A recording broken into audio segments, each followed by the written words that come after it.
I've got a bottom motorcycle crankcase here of an old BSA Bantam. That's where the chain runs in here. The chain's obviously broke or come off, and the chain's damaged the case, and that big lump's missing altogether. What I'm intending to do is build it up with Weld. So what I've done, I've softened a piece of copper and I've hammered it into shape so it's a decent shape in there. We'll clamp that in there and build this up with aluminium. The copper serves a couple of purposes. One, it stops the argon gas disappearing, holds a good argon gas shield. And the second one is it gives you somewhere to lay the aluminium. You can actually cast the aluminium up against the copper and it won't stick to the copper, and build that up and then machine it back to some sort of shape. This aluminium is not too bad a quality. It's like medium to good shite. It welds not too bad. It must be clean. The best way to clean it is a wire brush and a drill. That's what I use, or a wire brush and a grinder, something like this.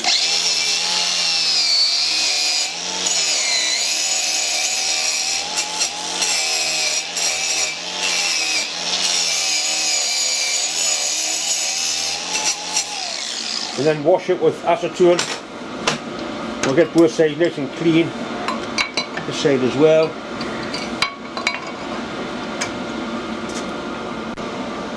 I've already had a bit clean with it.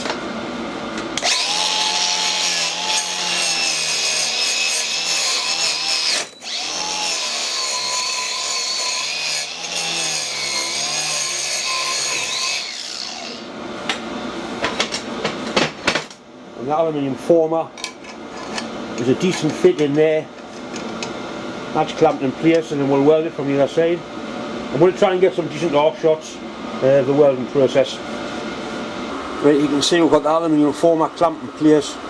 So what I need to do now is basically lay metal on top of that copper, build it up to that thickness, and we can machine that face flat, and then the rest of it can be machined with a die grinder by hand. Once it starts to boil all the crap and shite out of here, it actually welds quite nicely. It is decent quality material.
Right, it's welded up quite nicely.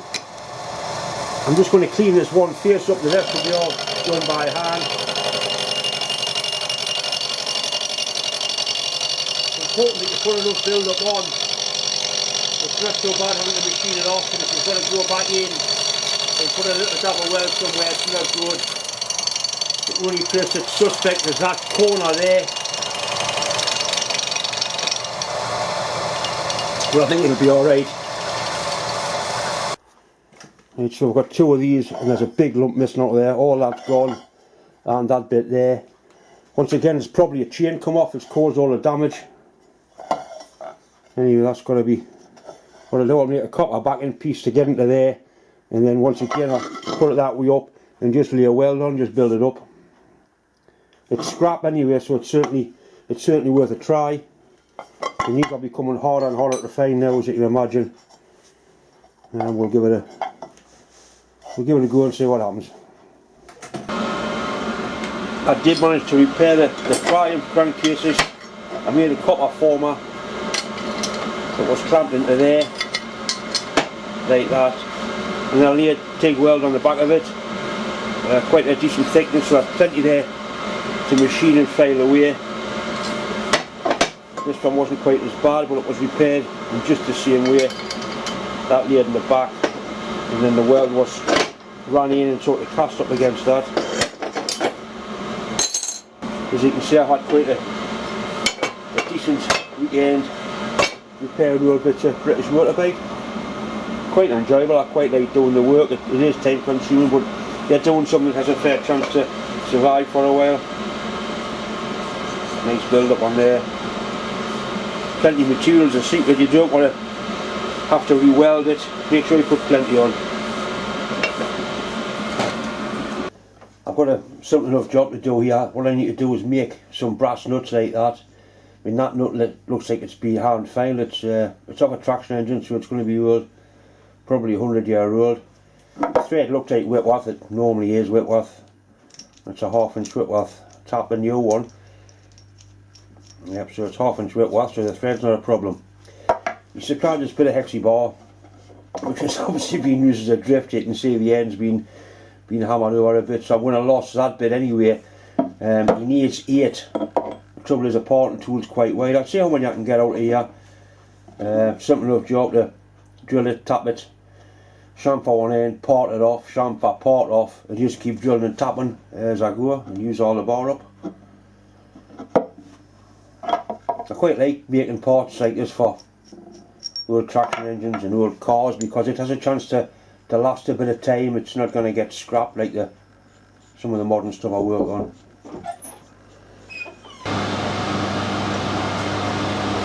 Right, the first thing to do is knock this piece off here where it's been used as a drift.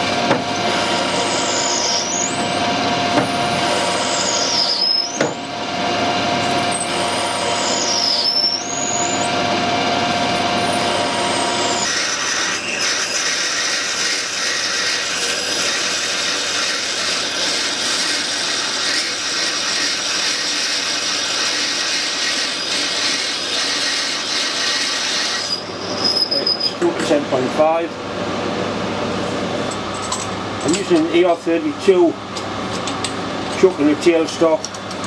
This just gets a much better grip on the tap than an ordinary chuck wheel, just so it doesn't spin or power tap this.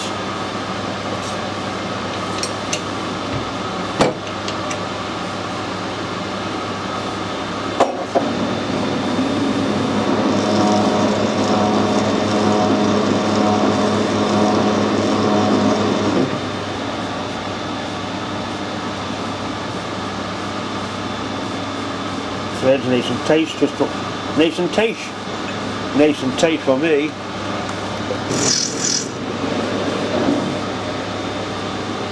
Excellent.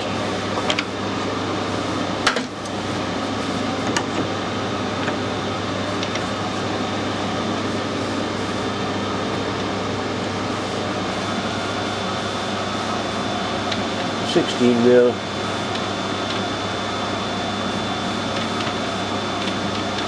That's it.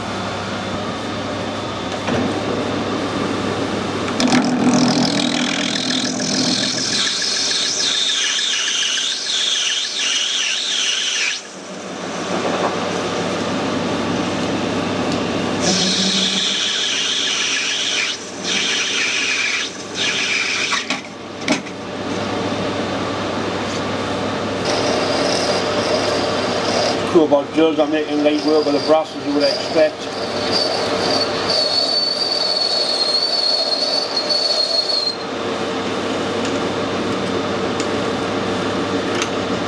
You can cut brass dry, but a little bit of cutting oil won't help when you're putting threads in.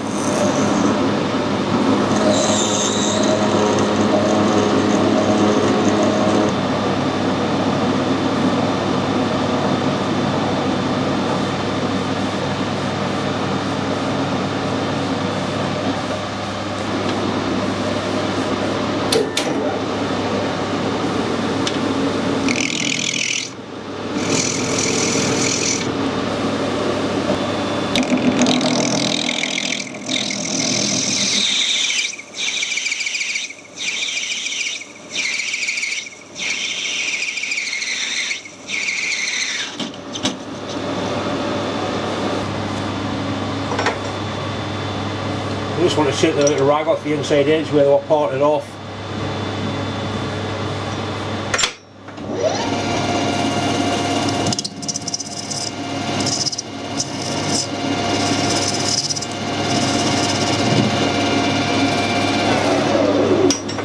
I'll run a tap through each one of these again, just to make sure the end of the thread's nice.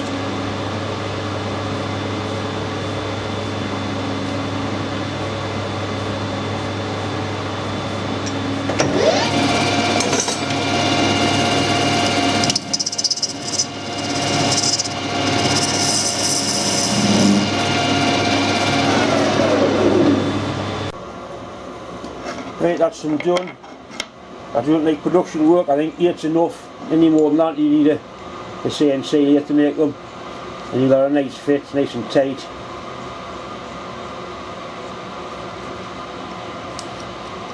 I'm sure you'll be happy with them. Once again, it's just time to say thanks for watching, thanks for subscribing, and as always a massive thanks for all the well wishes that keep coming in. Anyway, thanks for watching.